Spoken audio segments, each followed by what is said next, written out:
ñoo ngi nuyu monsieur le gouverneur ak assistance bi yëpp di nuyu mboole seen ñi nga xamante ni ñoom ñoo fi nekk gouverneur ñoo ngi lay nuyu te di la jéggalu ci toogaay bi ak niñ la fekkee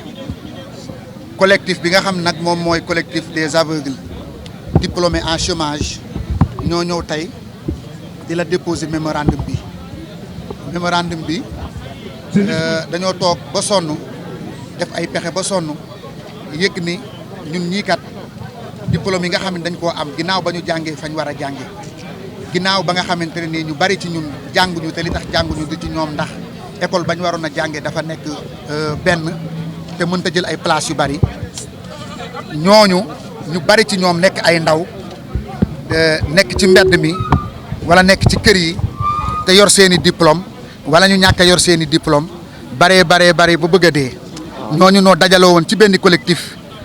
di bind ak a wax ak a toog ak nguur ak a jéem a waxtaan lu nekk ñu def ko waaye sottiwul bi nga xamee ne loolu am na nag ñu xalaat ni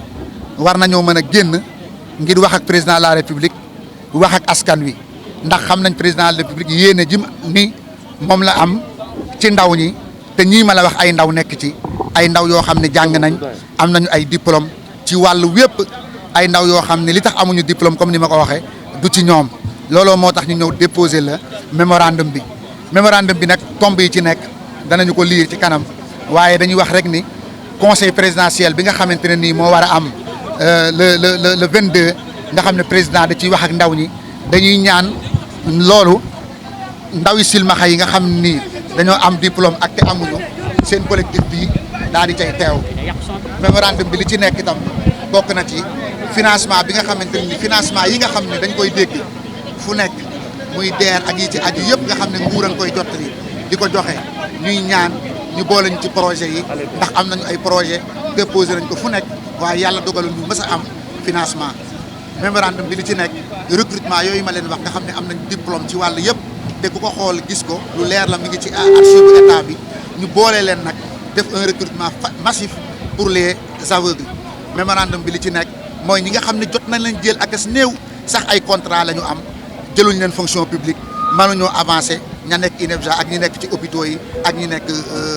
fu mu mën di doon te ñu jël leen ak as néew jëlu leen fonction publique ay contrat la ñu am mënuñoo avancé seen statut social dara baaxu ci loolu daal entre autres moo nekk ci mémorandum bi ñuy sant bu baax gouverneur di ko nuyu di la ñaan nga jottali ñu suñu soxla président de la république masalaam. Mesdames et messieurs qui sont présents ici, monsieur le gouverneur, man dama gunge woon rek xale yi pour les raisons que je suis membre fondateur de l'Union nationale des aveugles du Sénégal bi nga xam ni moom moo dugal jàngu silmaxa ci biir Sénégal moom moo tabax institut des jeunes aveugles bi nga xam ni moo nekk Thiès. Union nationale des aveugles du Sénégal bi mu fi dugal jàngale bi en 1971 keroog bi nu toogee ak président Léopold Sédar Senghor dañu ko ni ñun am nañu solution pour wàññi yalwaan ci Sénégal ci li jëm ci silmaxa yi mooy maanaam ñu permettre leen ñu jàng am métier am diplôme mën a jëriñoo seen ñàkk. Objectif fondamental u INEFJA mooy lutter contre la mendicité éradiquer la mendicité kon bu nu demee ba xale yi jàng ak jàngu silmaxa ni mu méttee ñëpp xam nañ ne méthode Braille ni mu méttee ñu jàng ba ami brevet ami baccalauréat am diplôme professionnel dem bitim réew am fa ñoo xam ne ay inspecteur trésor lañu am fa ñoo xam ne ay sociologue lañu te ñooñu ñëpp ña nga teg bitim réew ndax wóor na leen ni bu ñu ñëwee fii dañuy am problème pour accéder à la fonction publique. Alors yooyu nag bi nu gisee le président de la République lancer son programme national d'insertion socio-économique nga xam ne emploi daf ci am salarié comme non salarié xale yaa ngi ne nañu créer spontanément collectif boo xam ne day regrouper les jeunes aveugles diplômés pour ñoom tam ñu bind mémorandum tekk ci loxo président de la République wan ko ni ko comme ni ko wolof Njaay di waxee mbaam gàtt na waaye ci jur gi la bokk kon bu nu gubalee fas war nañu gubal mbaam loolu mooy il mémorandum bi nu teg sa loxo teg ko nag ci loxo yoo xam ni am nañ ci yaakaar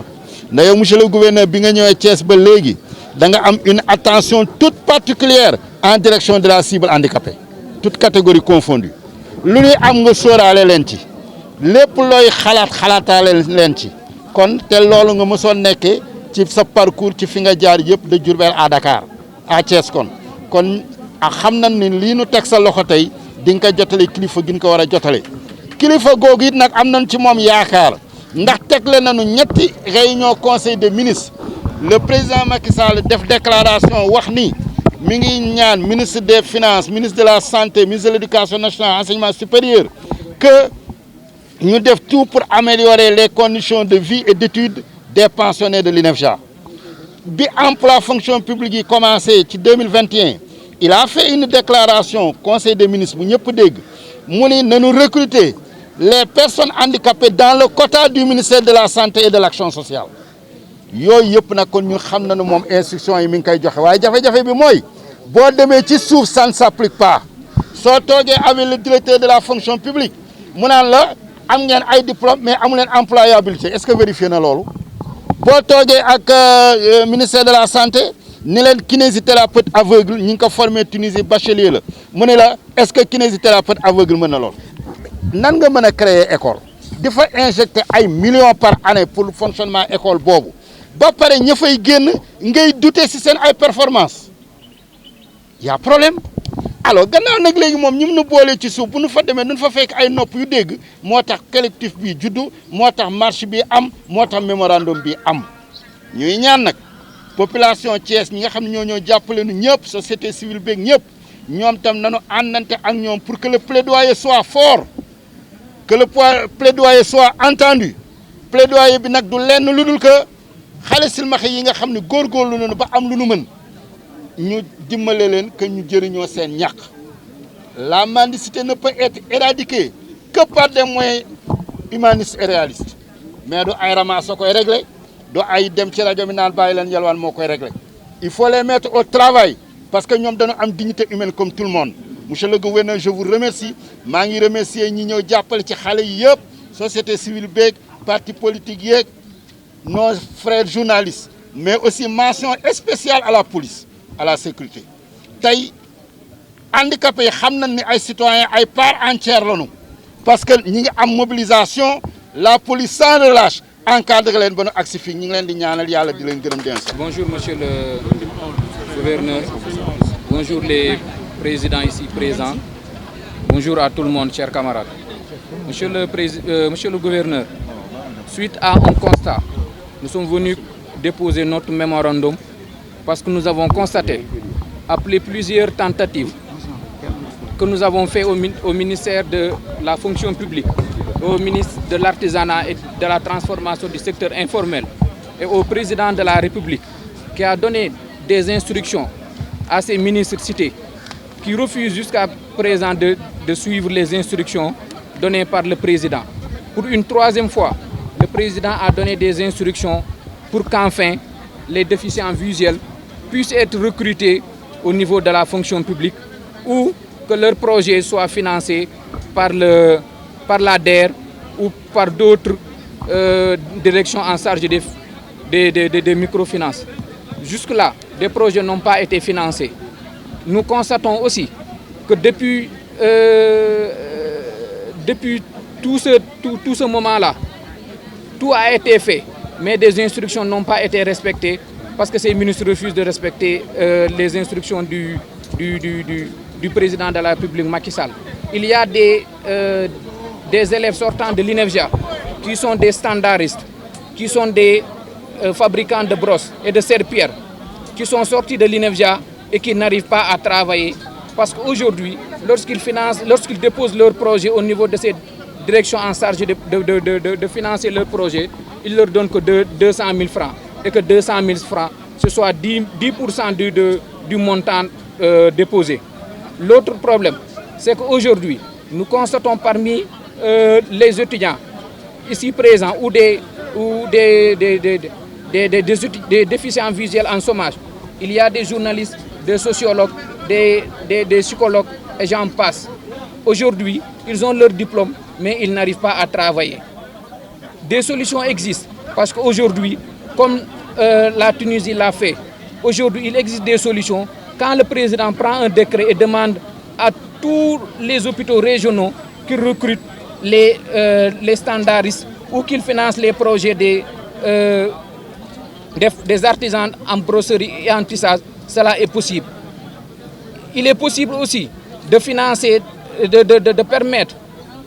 aux déficients visuels qui ont obtenu leur diplôme de pouvoir travailler dans la fonction publique parce que répondant aux mêmes critères que les personnes valides. L'autre problème que j'aimerais signaler et terminer par ça, c'est qu'aujourd'hui à l'INEFJA, la demande elle est supérieure à l'offre, monsieur le gouverneur. Aujourd'hui, nous constatons qu'il y a je donne juste un exemple comme ça. Vous avez un enfant valide et un enfant en situation de handicap visuel. Vous permettez à tous vos enfants de pouvoir compétir ou de les donner le droit à l'éducation. Vous avez pris votre enfant, vous l'amenez à l'INEFJA. Il fait des tests, mais il n'arrive pas à être pris à l'INEFJA. Il dépasse l'âge requis pour étudier à l'INEFJA. Ou quelqu'un est déficient visuel tardif, il a eu la déficience visuelle au cours de sa vie et il n'arrive pas à travailler parce qu'il a eu plus de 30 ans. Toutes ces conditions réunies ont causé aujourd'hui les énormes problèmes que les jeunes aveugles rencontrent. Nous exigeons que tous ces problèmes soient réglés le plus rapidement possible parce que nous faisons partie de cette société et nous sommes des citoyens et que nos droits doivent être respectés comme tout autre Sénégalais parce que nous le méritons. Je vous remercie. xanaa di leen masawu d'abord si li xew di leen également gërëm si démarche bi ngeen def ba xam ne def ngeen seen marche ba yegg si fii te jàmm rek xew si kenn dégguleen si dara jot naa mémorandum bi dégg naa li ngeen wax incha allah dinaa ko jotali autorités yi xam ne ñoo yore réew mi. dañuy yegg si ministre président de la république dañuy yegg également si ministre bi xam ne moo yore wàllu handicapé yi incha allah rabbi.